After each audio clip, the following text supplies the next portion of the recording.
Ibabandera na ang mga nagbabaga at mga maiinit na balita. Bandera Reports! Bandera Reports! Afternoon Edition.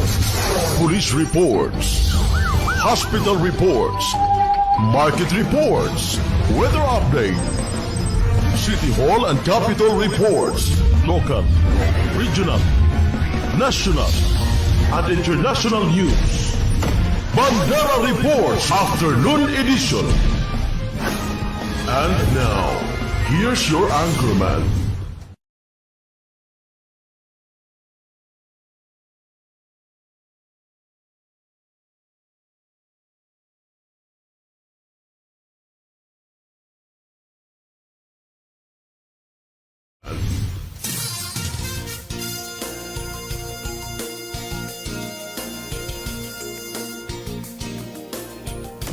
Bandera Reports Afternoon Edition.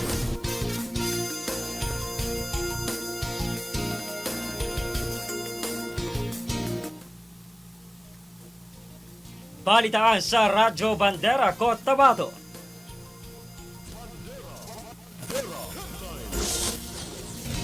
Sampung barangay ng oposisyon ng kasalukuyang administrasyon may apila sa naging resulta ng categorization and validation result ng PNP para sa 2025 areas of concern matapos mabilang sa immediate security concern.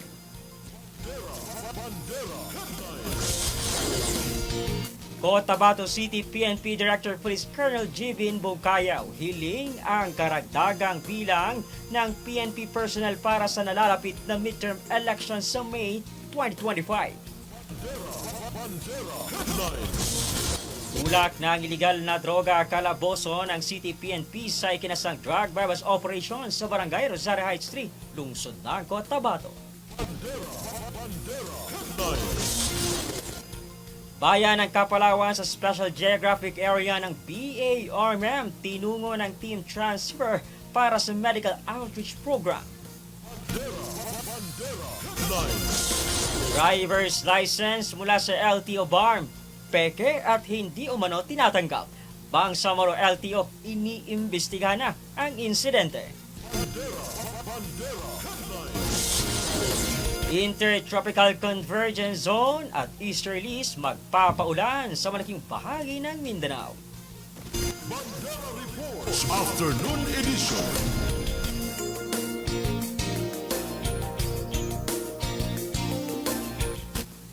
Magandang hapon mga kabandera, araw po tayo ngayon ng Martes, ika-25 sa buwan ng Pebrero 2025. Napapakinggan sa dial ng inyong mga radyo sa 105.3 DXJNFM.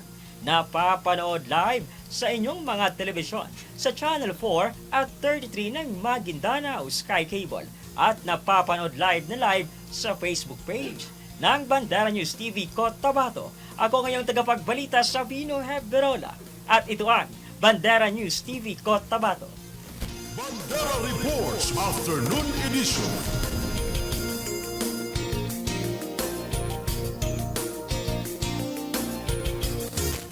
Sa detalye ng ating mga balita. 10 barangay ng oposisyon ng kasalukuyang administrasyon may apela sa naging resulta ng categorization and validation ng PNP para sa 2025 election areas of concern.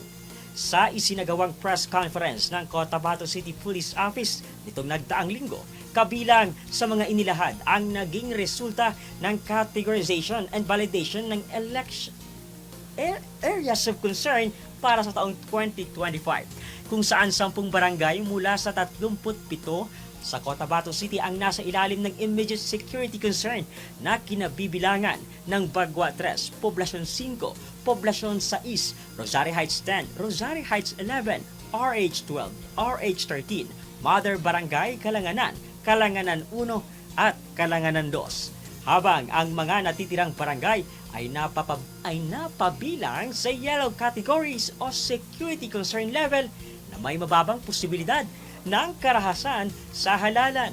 Paglilinaw ni City PNP Director Colonel Jivin Bongkayaw, ang talaan ay mismong resulta ng isinagawang categorization and validation ng kapulisan.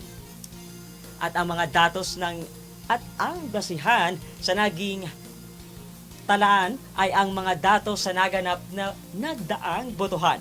Subalit naging katakataka para sa mga punong barangay o chairman ng 10 barangay na napabilang sa orange category. Kapansin-pansin umano ang talaan para sa mga orange category na mayroong immediate security level ay puro nasa oposisyon ng kasalukuyang administrasyon na sumusuporta sa lakas CMD at SIAP. Ayon kay SIAP President for Cotabato City Chapter Attorney Nagib Sinaringo, hindi nito hahayaan ang anumang bahid politika sa mga ahensyang may mandatong magsilbi at magtaguyod ng kapayapaan sa nasasakupan.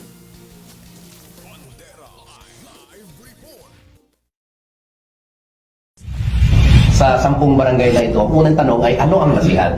So what's the basis for categorizing barangays?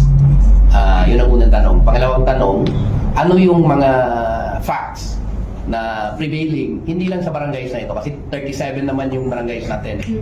Para malaman natin ano yung existing facts, ano yung categories, pag in-apply ba natin yung categories equally sa lahat ng barangays na 37, ano ang lalabas?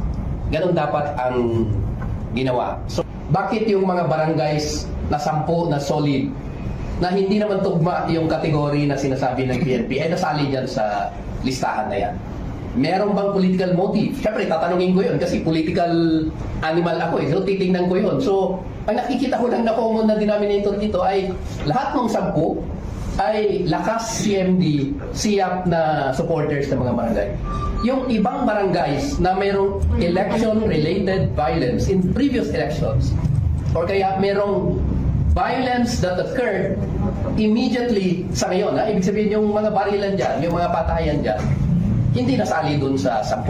So ano ang magiging conclusion natin kung ganoon? Ibig sabihin, una, hindi patas yung pag-apply ng categorization. Pangalawa, hindi tama yung appreciation ng facts. Kung mayroong criteria na pinagpasihan, kung may assessment na nangyari, at ang lalabas ay ganito. But I would not be afraid to make a conclusion pagka nakita ko mismo yung proseso na hindi tama. So alam niyo naman ako, maski sino dyan, babakbakin ko yan pagka hindi tama. And what we will do as a political party is to write officially to the police officers and the Commission on Elections to clarify ano ba itong nangyayari, bakit ganito. And of course, because I am the party head, I am responsible to the head of the party, I will write formally to the central headquarters in Manila, informing them of the categorization apparently na merong impact doon sa mga kasama natin na mga barangays na sumusuporta doon sa lakas yan. So yun ang magiging course of action natin dito.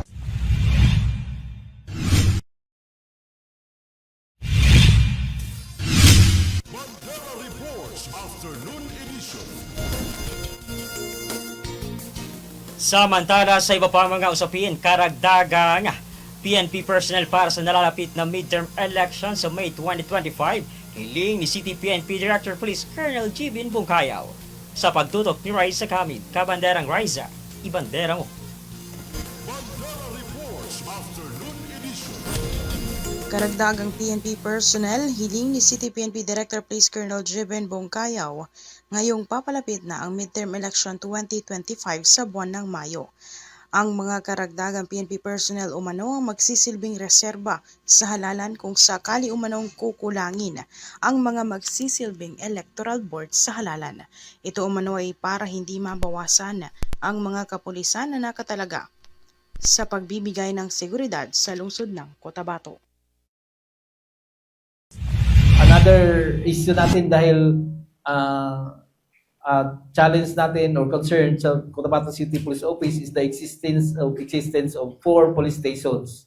Itong 4 police stations natin ay anong year na ito nag-umpisa? Mga 1960s pa siguro ito or 80s.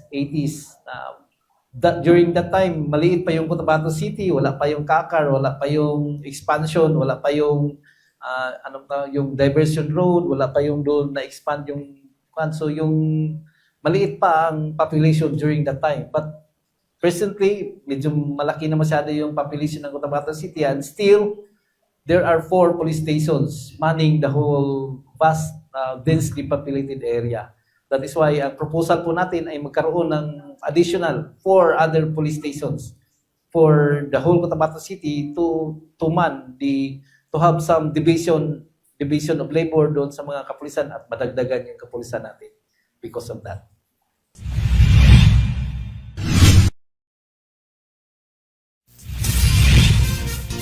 Bandera Reports Afternoon Edition.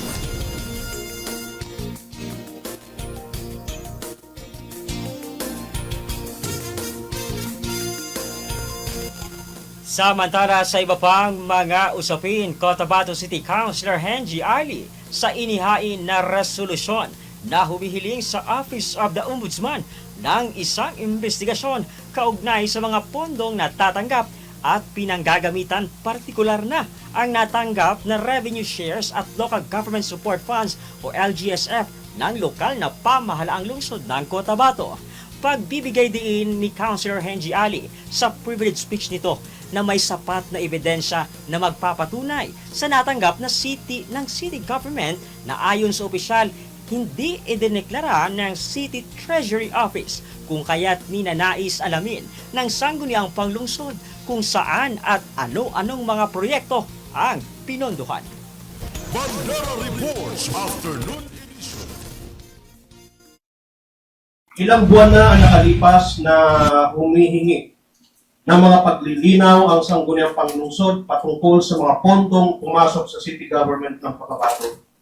Nariyan ang LGSF o Local Government Support Fund, ang mga revenue share at ilan pang mga fund assistance na hindi naideklara ng ating city treasurer.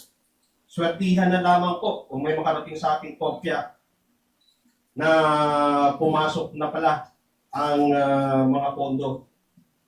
Nitong huling taon ay unang binuksan ang usapin sa pamamagitan po ng privilege speech ni Honorable Councilor Japal Diani III na humihingi ng Certificate of Cash Backing sa mga pondong pumasok sa City Government of Cotabato.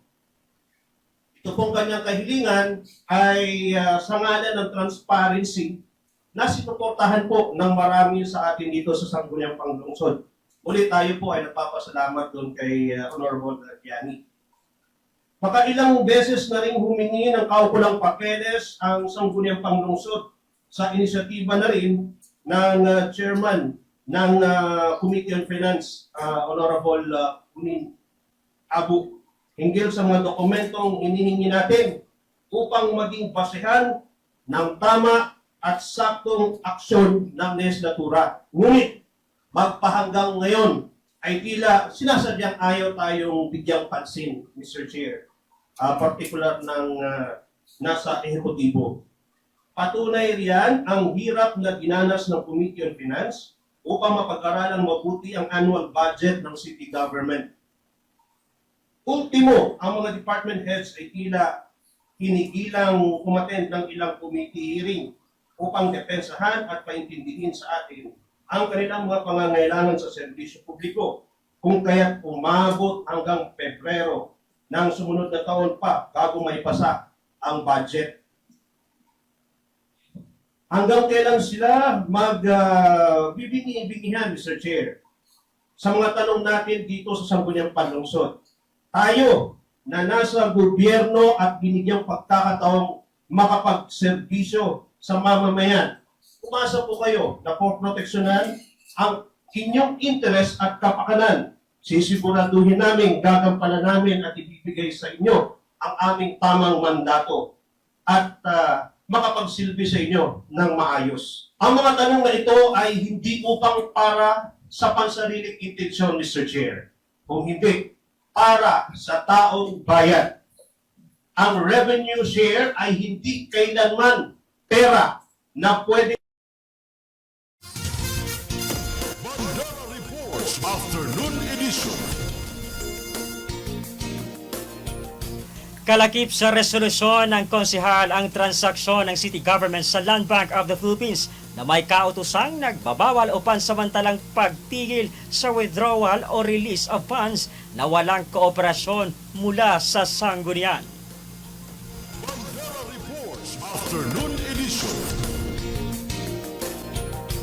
Sa iba pang mga usapin tulak ng droga, kalaboso ng City PNP sa ikinasang drug bypass operation sa Barangay Rosario Heights 3 sa lungsod ng Cotabato sa pagtutok ni Riza Kamit. Kabanderang Riza, ibandera mo. Bandera Report. Bandera Live Report.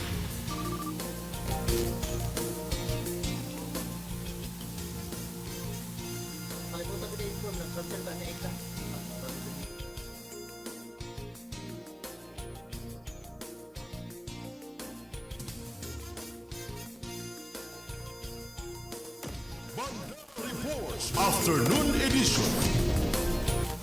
Samantala sa iba pang mga usapin, kapalawan sa baya sa lalawigan ng SJ Farm, tinungo ng Team Transceiver para sa Medical Outreach Program.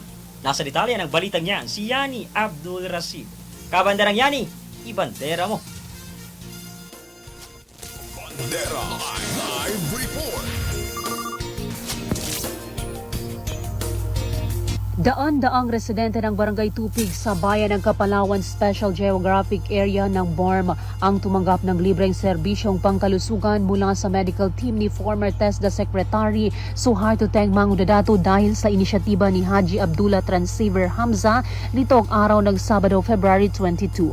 Kabilang sa mga inihandog sa mga residente ay ang libreng medical consultation, dental check-up, pagpapabunot ng ngipin, operation tuli para sa mga kabataan, libreng gamot, tsinelas, eyeglasses, wheelchair at pagkain. Maliban rito, nagkaroon rin ng raffle kung saan tumanggap ang masuswerteng residente ng gamit sa pambahay. Lubos naman ang pasasalamat ng mga residente sa Team Transceiver dahil anila sa inisyatiba na ito na maiakyat o maihandog sa kanila ang serbisyong pangkalusugan sa kabila ng layo at lubak-lubak na kalsada patungo sa lugar. Ang Barangay Tupig ay ang panghuling barangay na sakop ng Kapalawan Municipality kung saan ang mga residente roon ay hirap at mayroong kakulangan sa akses sa serbisyong pangkalusugan dahil sa layo at lubak-lubak na kalsada patungo sa lugar. Samantala, ayon naman kay Transceiver, inaasahan na magpapatuloy pa ang kanilang serbisyo sa iba't ibang lugar na sakop ng Kapalawan. Mula dito sa Bandera News TV Cotabato, Yani Abdul Rasid, Basta Balita, ibandera mo. Bandera Reports Afternoon Edition.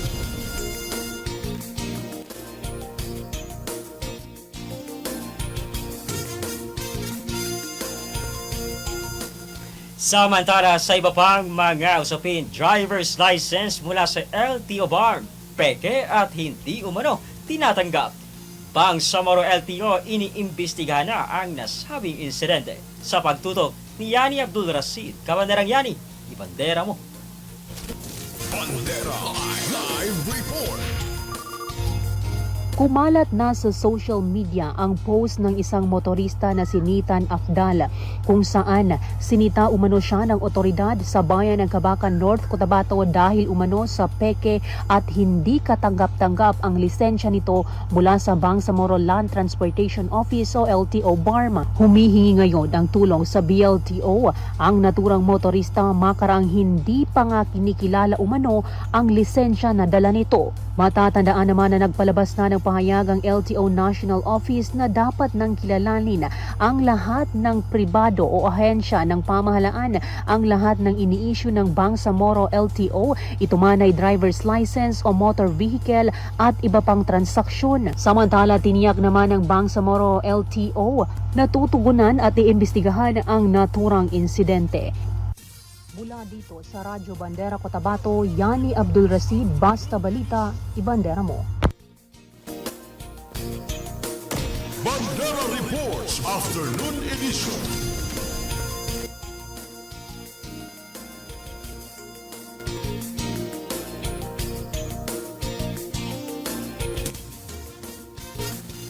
At yan ang kabuuan ng mga balita na aming nakalap mula dito sa News Center sa Bandera News TV Cotabato ngayong araw ng Martes, ika-25 sa buwan ng Pebrero 2025.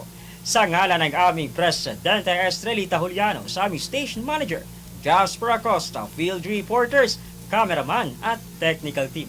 Ako ang inyong tagapagbalita, Savino Heberola, at ito ang Bandera News TV Cotabato. 105.3 Radyo Bandera Cotabato City. Pinakarespetado sa news and current affairs. Ito ang bagong radyo ng sambayanang Pilipino. Radyo Bandera. Tahanan ng mga balitang totoo, musikang bago at may serbisyo publikong taos sa puso. 105.3 Radyo Bandera. Iwawagayway ang bandera ng balayang